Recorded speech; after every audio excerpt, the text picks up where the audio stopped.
ಚಾಣಕ್ಯರು ಹೇಳೋ ಪ್ರಕಾರ ಇಂಥ 5 ಸ್ಥಳದಿಂದ ಎಷ್ಟು ದೂರವಿರುತ್ತೀವೋ ಅಷ್ಟು ಉತ್ತಮ ಅಂತ ಹೇಳ್ತಾರೆ. ಯಾವ ಸ್ಥಳ ಅಂತ ಹೇಳ್ತೀನಿ. ಅದಕ್ಕೂ ಮುಂಚೆ ಯಾರು ನನ್ನ ಚಾನಲ್ ಸಬ್ಸ್ಕ್ರೈಬ್ ಮಾಡಿರ್ತಾರೆ ಸಬ್ಸ್ಕ್ರೈಬ್ ಮಾಡ್ಕೊಳ್ಳಿ. ಹಾಗೆ ವಿಡಿಯೋಗೆ ಒಂದು ಲೈಕ್ ಮಾಡಿ. ಬನ್ನಿ ನೋಡೋಣ. ನಾವು ಜೀವಿಸುವ ಸ್ಥಳ, ನಮ್ಮ ಸುತ್ತಮುತ್ತಲಿನ ಜನ, ಸಂಬಂಧಿಕರು ಒಳ್ಳೆಯ ಗುಣ ಹೊಂದಿದ್ದವರಾಗಿದ್ದರೆ ಅವರೊಂದಿಗೆ ನೆಮ್ಮದಿಯಾಗಿ ಜೀವನ ಮಾಡ್ಬೋದು. ನಾವು ಇರುವ ಜಾಗ ಸ್ವಚ್ಛವಾಗಿ ಸೇಫ್ ಆಗಿರಬೇಕು ಅಂತ ಬಯಸ್ತೀವಿ. ಆದ್ದರಿಂದ ನೆಮ್ಮದಿಯಾಗಿರ್ಬೋದು. ಎಲ್ಲಿ ನಮಗೆ ಕಷ್ಟ ಕಾರ್ಪಣ್ಯಗಳಿರ್ತವೋ, ಎಲ್ಲಿ ನಮಗೆ ಹೊರಗಡೆ ಜನಗಳೇ ಅಂದರೆ ಸುತ್ತಮುತ್ತ ಇರೋ ಜನಗಳೇ ಏನಾದರೂ ಕೆಟ್ಟದ್ದು ಬಯಸ್ತಾ ಇರ್ತಾರೋ ಅಲ್ಲಿ ನಾವು ಖುಷಿಯಿಂದ ಇರೋದಕ್ಕೆ ಸಾಧ್ಯನೇ ಇಲ್ಲ. ಮತ್ತು ಸೌಕರ್ಯ ಎಷ್ಟೇ ಸಿಕ್ಕಿದ್ರೂ ಅದನ್ನು ಅನುಭವಿಸೋಕ್ಕೂ ನಮಗೆ ಅಲ್ಲಿ ಅನುಭವಿಸೋಕ್ಕಾಗೋ ರೀತಿ ಇರಬೇಕು. ಅಲ್ಲಿ ಸೌಕರ್ಯಗಳಿದ್ದು ಮನೆಯವರು ಅಥವಾ ಹೊರಗಡೆಯವರಿಂದ ನಮಗೆ ತೊಂದರೆಗಳಾಗ್ತಾ ಇದ್ದರೆ ನಾವು ಅನುಭವಿಸೋಕ್ಕೆ ಆಗಲ್ಲ. ಹಾಗಾಗಿ ಈ 5 ಜಾಗಗಳಿಂದ ಎಷ್ಟಾಗುತ್ತೋ ಅಷ್ಟು ದೂರ ಇರಬೇಕಾಗತ್ತೆ. ಅದರಲ್ಲಿ ಮೊದಲನೇದು ವಿದ್ಯೆ ಕಲಿಯಲು ಸಾಧ್ಯವಿಲ್ಲದ ಜಾಗ. ಅಂದರೆ ನಾವು ಶಾಲೆಗೆ ಹೋಗೋದೇ ಏನಕ್ಕೆ ಅಂದರೆ ವಿದ್ಯೆ ಕಲಿಯೋದಕ್ಕೆ. ಕೆಲವೊಂದು ಜಾಗಗಳಲ್ಲಿ ಶಾಲೆಗಳೇ ಇರಲ್ಲ, ಅಲ್ಲಿ ವಿದ್ಯೆ ಕಲಿಯೋದಕ್ಕೆ ಸಾಧ್ಯನೇ ಇಲ್ಲ. ವಿದ್ಯೆ ಇಲ್ಲ ಅಂದರೆ ನಾವು ಮುಂದಿನ ಜೀವನದಲ್ಲಿ ನಾವು ಮುಂದೆ ಹೋಗೋದಕ್ಕೆ ದಾರಿ ಇಲ್ಲದೆ ಇರೋ ರೀತಿ ಆಗತ್ತೆ. ಹಾಗಾಗಿ ವಿದ್ಯೆ ಕಲಿಯೋದಕ್ಕೆ ಜಾಗ ಇರಬೇಕು. ಅಂದರೆ ಶಾಲೆ ಇರಬೇಕು ಅಲ್ಲಿ ಸುತ್ತಮುತ್ತ. ನಾವು ಹೋಗಿ ಬರುವಂಥ ಅಷ್ಟು ದೂರದಲ್ಲಾದರೂ ಶಾಲೆ ಇರುವಂತಾಗಬೇಕು. ಮತ್ತು ನಾವು ಶಾಲೆಗೆ ಹೋಗಬೇಕು. ಕೆಲವೊಂದು ಕಡೆ ಶಾಲೆಗಳು ತುಂಬ ಇರುತ್ತವೆ. ಈಗೇನು ಶಾಲೆಗಳು ತುಂಬ ಆಗಿದೆ, ಅಂದರೆ ಸ್ಕೂಲ್ಗಳು ತುಂಬ ಇದೆ. ಆದರೆ ಆ ಸ್ಕೂಲ್ಗಳಲ್ಲಿ ಎಲ್ಲ ಸ್ಕೂಲ್ಗಳಲ್ಲೂ ವಿದ್ಯೆ ಇರಲ್ಲ. ನಾವು ನೋಡಿದ ಹಾಗೆ ಕೆಲವೊಂದು ಮಕ್ಕಳುಗಳು ಜಾಣರಾಗಿರ್ತಾರೆ, ಆದರೆ ಓದ್ತಾ ಇರಲ್ಲ. ಕೆಲವೊಂದು ಮಕ್ಕಳುಗಳು ಓದ್ತಾ ಇರ್ತಾರೆ, ಆದರೆ ಅವ್ರಿಗೆ ಒಳ್ಳೆ ಸ್ಕೂಲ್ಗಳು ಸಿಕ್ಕಿರಲ್ಲ. ಈ ಯಾವುದೋ ಪೇರೆಂಟ್ಸ್ಗಳಿಗೆ ಸ್ವಲ್ಪ ತೊಂದರೆ ಆಗಿ ಅವ್ರೇನು ಮಾಡ್ತಾರೆ, ಕಡಿಮೆ ಫೀಸ್ ತೊಗೊಳ್ಳುವಂಥ ಸ್ಕೂಲ್ಗಳಿಗೆ ಸೇರಿಸ್ತಾರೆ. ಅಲ್ಲಿ ಕೆಲವೊಂದು ಕಡೆ ಎಜುಕೇಷನ್ನೇ ಇರಲ್ಲ, ಅಂದರೆ ಶಿಕ್ಷಣನೇ ನೀಡ್ತಾ ಇರಲ್ಲ. ಆ ಸ್ಕೂಲ್ಗಳಿಗೆ ಈ ಮಕ್ಕಳುಗಳು ಹೋದರೂ ಒಂದೇ ಹೋಗದೆ ಇದ್ದರೂ ಒಂದೇ.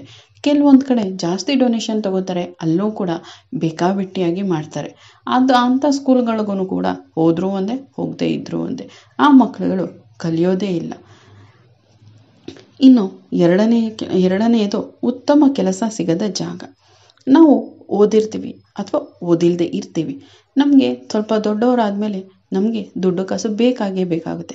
ನಾವೇ ಸ್ವತಃ ಸಂಪಾದನೆ ಮಾಡಬೇಕಾಗಿರುತ್ತೆ. ಆ ಸಮಯದಲ್ಲಿ ನಮಗೆ ಕೆಲಸ ಬೇಕು.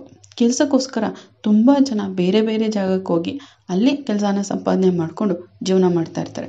ನಮಗಿಲ್ಲಿ ಇರೋ ಜಾಗದಲ್ಲಿ ಯಾವುದೂ ಕೆಲಸ ಸಿಗ್ತಾ ಇಲ್ಲ, ಕೆಲಸ ಮಾಡೋಕ್ಕಾಗ್ತಾ ಇಲ್ಲ ಅಂದರೆ ಆಗ ನಾವು ಬೇರೆ ಸ್ಥಳಕ್ಕೆ ಹೋಗಿ ಕೆಲಸ ಮಾಡೋದು ಉತ್ತಮ ಅಂತ ಹೇಳ್ತಾರೆ ಚಾಣಕ್ಯ. ನಾವು ಎಲ್ಲಿ ಕೆಲಸ ಸಿಗುತ್ತೋ ಅಲ್ಲಿ ಹೋಗಬೇಕಾಗಿರುತ್ತೆ. ನಾವು ಕೆಲಸ ಹೊರಗಡೆ ಸಿಕ್ಕಿದ್ರೂ ಸರಿ, ವಾಸಿಸೋ ಜಾಗದಲ್ಲಿ ಸಿಕ್ಕಿದ್ರೂ ಸರಿ, ನಮಗೆ ಏನು ಓದಿರ್ತೀವಿ ಅಥವಾ ನಮಗೆ ಏನು ಕಲ್ತಿರ್ತೀವಿ ಅದ್ರ ಮೇಲೆ ಕೆಲಸ ಸಿಕ್ಕೋ ಕಡೆ ಹೋಗಿ ಜೀವನ ಮಾಡಬೇಕಾಗಿರುತ್ತೆ. ಇನ್ನು 3ನೇದು ನಿಮಗೆ ಗೌರವ ಸಿಗದ ಜಾಗ ಅಂತ ಹೇಳ್ತಾರೆ.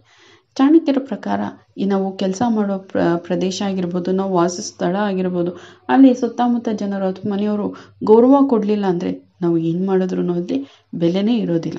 ಹಾಗಾಗಿ ನಾವು ಸಂಬಂಧಿಕ ಮನೆಗೆ ಹೋದಾಗಲೂ ಅಷ್ಟೇ, ಎಲ್ಲೇ ಹೋದ್ರೂ ಕೆಲಸ ಮಾಡ್ತಾ ಇರೋ ಜಾಗ ಆಗಿರ್ಬೋದು, ವಾಸಿಸೋ ಸ್ಥಳ ಆಗಿರ್ಬೋದು, ಅಥವಾ ಫ್ರೆಂಡ್ಸು ರಿಲೇಟಿವ್ಸ್ ಮನೆಗೆ ಹೋದಾಗಿರ್ಬೋದು, ಯಾರ ಮನೆಗಳಲ್ಲಿ ನಮಗೂ ಬೆಲೆ ಕೊಟ್ಟು ಮಾತಾಡಿಸ್ತಾರೋ ಅಂಥ ಮನೆಗಳಿಗೆ ಹೋದರೆ ನಮಗೂ ಒಂದು ಬೆಲೆ ಇರುತ್ತೆ.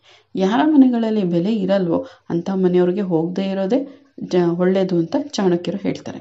ಇನ್ನು 4ನೇದು ದಯೆ ಇಲ್ಲದ ಜಾಗ. ಅಂದರೆ ದಯೆ ಅಂದರೆ ಅನುಕಂಪ, ಕರುಣೆ ಅಂತ ಹೇಳ್ತೀವಿ. ಎಲ್ಲಿ ಕರುಣೆ ಇರಲ್ವೋ ಅಂಥ ಜಾಗಗಳಿಗೆ ಹೋಗದೇ ಇರೋದೇ ಬೆಟರು ಅಂತ ಹೇಳ್ತಾರೆ. ಯಾಕಪ್ಪ ಅಂದರೆ ನಮಗೇನೋ ಹೋಗಿರ್ತೀವಿ, ಯಾರೋ ಒಬ್ಬರು ನೆಂಟರು ಮನೆ ಹಬ್ಬಕ್ಕೋ ಯಾವುದೋ ಒಂದು ಫಂಕ್ಷನ್ಗೋ ಹೇಳಿರ್ತಾರೆ, ಹೋಗಿರ್ತೀವಿ. ಅಲ್ಲಿ ನಮಗೇನೋ ಏಟಾಯಿತು, ಅಚಾತುರ್ಯವಾಗಿ ಏನೋ ಪೆಟ್ಟಾಯಿತು, ಅಥವಾ ನಮಗೋ ಯಾರಿಗೋ ಪೆಟ್ಟಾಯಿತು ಅಂದಾಗ ಅವರು ಅನುಕಂಪದಿಂದ ಅವ್ರಿಗೆ ಆರೈಕೆ ಮಾಡಬೇಕಾಗಿರುತ್ತೆ. ಆ ತಿಥಿ ಮಾಡದೇ ಅನುಕಂಪನೇ ಇಲ್ಲ ಅಂದಮೇಲೆ ಅವ್ರ ಆರೈಕೆನೂ ಮಾಡಲ್ಲ, ಏನೂ ನೋಡ್ಕೊಳ್ಳೋದು ಇಲ್ಲ. ಆ ರೀತಿ ಇಲ್ಲದೇ ಇರುವಂಥ ಜಾಗಗಳಲ್ಲೂ ಕೂಡ ಇರಬಾರ್ದು ಅಂತ ಹೇಳ್ತಾರೆ. ಇನ್ನು 5ನೇದು ದುಶ್ಚಟ ತುಂಬಿರುವ ಜನರಿರುವ ಜಾಗ.